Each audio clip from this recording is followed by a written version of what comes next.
Okay, so I'm sure you've all heard of adenosine triphosphate.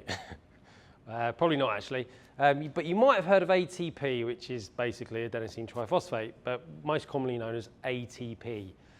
Now, ATP is what we refer to as the universal currency of energy for the body. So whenever we're moving our arms, moving our legs, any kind of movement, it's the energy from ATP that produces that movement. But how do we get the energy out of the ATP? Let's break ATP down into its individual components. So adenosine triphosphate, or also known as ATP, is made up of one molecule of adenosine and 3 molecules of phosphate. So together that's what makes the ATP. Triphosphate obviously means 3, so it's 3 phosphate groups.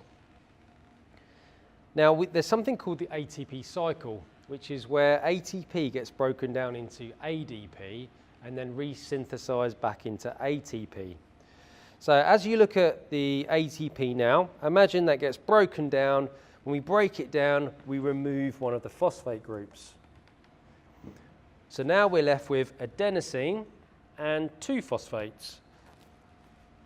Adenosine diphosphate. Di means 2, so that's where the diphosphate comes from.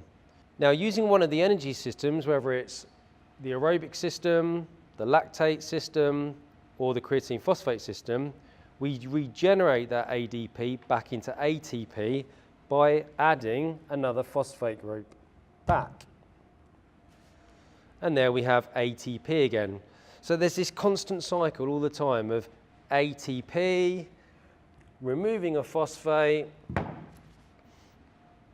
to ADP, adding the phosphate group back, to reforming the ATP. But why do we do that? What's the point in doing that? Well, every time we break the bond between the 2 phosphates and we take that phosphate away, it releases energy. And that energy is used in muscle contraction.